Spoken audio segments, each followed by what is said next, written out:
those with just some statistic on Malaysian population growth. I'm not sure whether we should be worried about how rapidly our population is growing, but of course we have a panel of experts here that we will be discussing further on this topic. So please help me welcome Dr. Azimah Ahmad, who's a medical officer, and she's also a representative of LPPKN.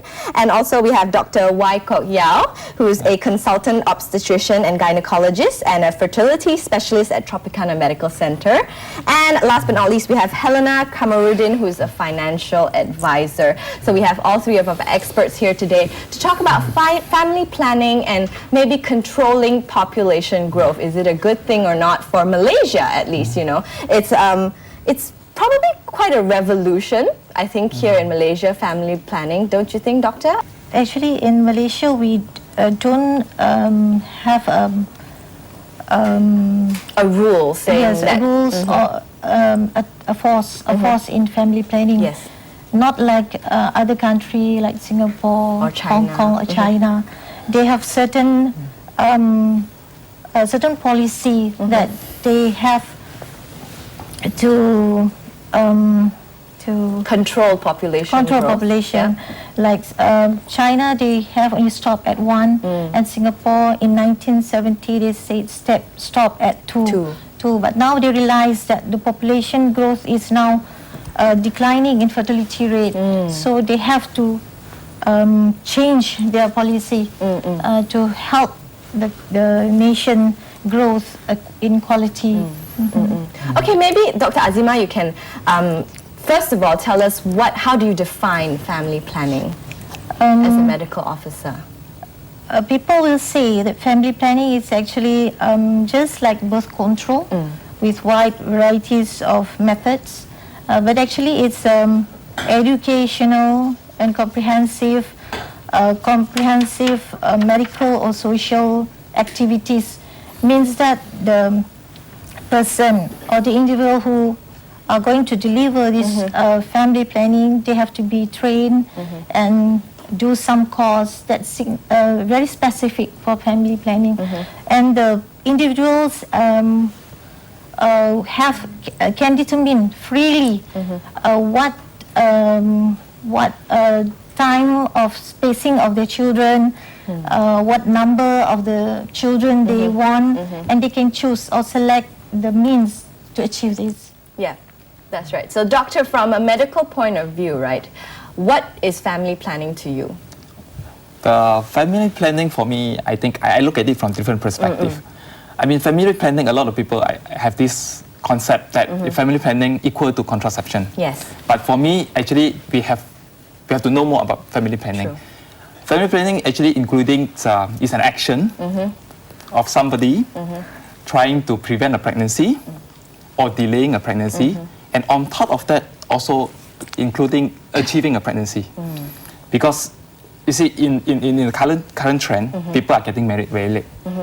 So apart from preventing pregnancy, we also helping people to achieve their pregnancy. That's true. Just in case they get married late.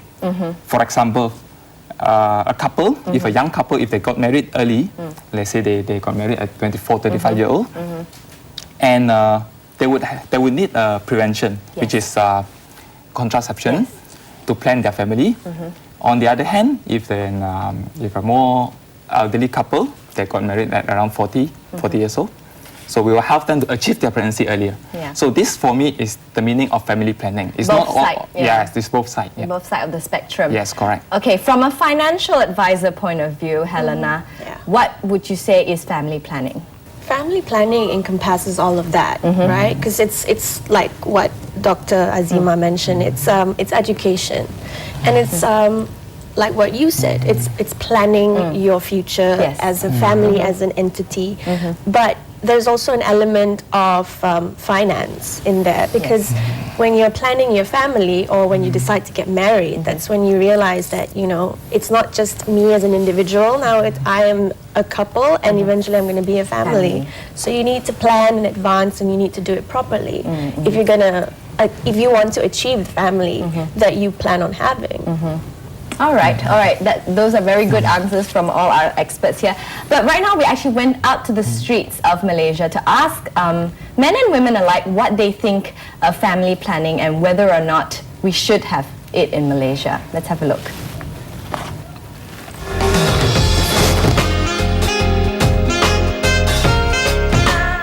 Yes, I think that family planning is very important for our society, especially when the cost of living is very high.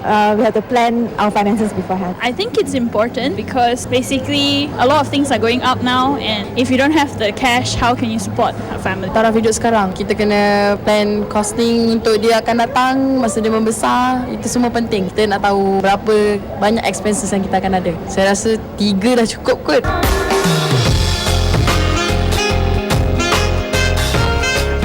Right, 3 dah cukup. Do you think so, Dr. Azima, in this day and age with everything that's, with the increase of cost of living and everything? Especially if you stay in the urban areas of Malaysia. Maybe it depends on the family itself. It depends on the resources that they have. If they have time, they have financial, they have the good environment for their children. So why don't they can even have 10? So it depends on the individuals. True. Yes. And depends on the reproductive age also. Means that the fertile age. Yes. If they are at 36 and they just start their marriage, they can't get more. Yes. Then maybe only 1 or 2. So nowadays, women actually who are very interested in high learning education and job, so they will have delayed marriage. Yes.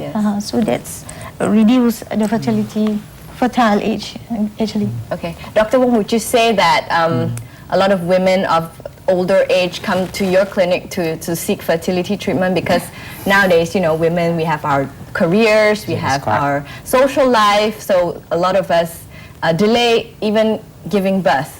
Yeah, actually, the large portion of our patients is actually come from older women. Actually, unfortunately, I have to say, age is the worst enemy for fertility, for women's fertility. Okay. Specifically say. Okay. So, once the woman's age over 35 years old, so the fertility rate will drop. So it is largely because of the quality of the eggs that they have, and also the quantity of the eggs. So once in the current Malaysian trend, people are getting married later. So they plan to start their family after their PhD, their master, everything, they're already 30 plus. So meaning maybe after 1 or 2 kids, they are over 35 years old. Okay. So some women, they are financially very successful.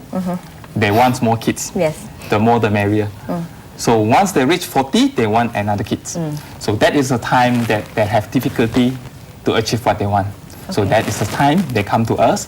Then maybe we can offer some help to achieve whatever they want. Okay, but I mean, with the advancement of medical technology nowadays, Yes, correct. I've heard of eggs being frozen, or you freeze the eggs to use in a later date. Yes, right. So if, let's say, a woman who's 30 and she's not married yet, but she wishes to have children, can she come to you, get her eggs frozen, and when she gets married at a later date, have the eggs fertilized? Yes, definitely. Actually, this actually quite common being done in overseas, like Singapore and some others developed country, but it's not quite common in Malaysia yet. But it is a good way to do it as well, because some women, they say, oh, okay, I just got married, 28 years old. I want to have kids at 35, but I want a normal kids. I do not want abnormal kids. So I got my eggs being frozen now, and then I use it later. So can be done actually, but it's quite costly. How healthy are the frozen eggs? I would say actually the quality of the eggs actually doesn't change much actually, because the quality of the eggs mainly depends on the woman's age. Meaning the earlier they freeze their eggs, the better quality of the eggs. And with the current new technology, froze the egg being frozen and being thaw, actually the mortality from the eggs is very low. So the damage to the eggs is actually near to zero. So I would say the egg quality doesn't change much after the See, first now time. family planning is not only to prevent unwanted Yes, pregnancy, it's also to help. It's to women, delay, to help, to to delay achieve, and to help women get pregnant. Okay, now Helena, how much does a person need basically to start a family, to have a baby? Let's say just one. That's very subjective. Okay, in the Klang Valley area In the or in Klang the Valley. urban areas of Malaysia. Let's factor in elements of a child's education, medical, and basic well-being. necessities. Yeah. Basic necessities. Nowadays, I would say perhaps if you were to bulk it all up, it would be the cost of $1 million. Just for one One child. One child, 500,000 to $1 million, because you have to think about this child's lifespan, right? We're talking about until he's 18 or 21. Or you mean to sustain To sustain this a child. throughout Yes. his education all the Yes. way to college or university Yes, maybe? I mean, you want your child to have the best education. True. So a lot of parents are opting for either private or international schooling nowadays, and that takes up a chunk. Yeah. And eventually you want them to have further studies. So you're going to talk about college or university, and eventually they're going to do even higher studies, do their master's or PhD. Yes. And for some parents, they think that their child should rough it out and work and study at the same time. But some parents want to give their children everything that they couldn't have when they were growing up. So that, I mean, I'm not saying that when you are planning a family, you need to have $1 million in your hand. yes. But in the long run, this is the child's lifespan. Okay, all right. That's good to know, because when you said 1 million, I was shocked. Like, No, you don't need it in your bank account tomorrow if you want a child. But I mean, in the rising cost of living today, inflation, and next year we're going to face GST. Yes. So things are going to start increasing, whether we like it or not. Yes. And things are already difficult as it is. Families are becoming more and more prudent in their spendings, and everything's being tightened up, and people are in debts. In fact, a very scary number. Last year, 20,000 Malaysians were declared bankrupt because they were not able to handle their debts, or because they couldn't settle their payments, their credit cards, their loans. So when you factor in all of these things and you think about, oh, I want to have a child, but my credit card bills and my statements and my interest rates, and so you really need to sit down, you think about it, think about what you want, think about what you want for your child. Yes. Because it's not so much you, it's your child. this is exactly why we're having the show for today, because we want to educate all Malaysians out there that we're not saying that you shouldn't have babies, but you should only have babies if you can afford them, and if you can afford to give them a good quality of life, right? So, okay, we're going to go for a short break, but coming back, we will delve deeper into this topic. Don't go anywhere.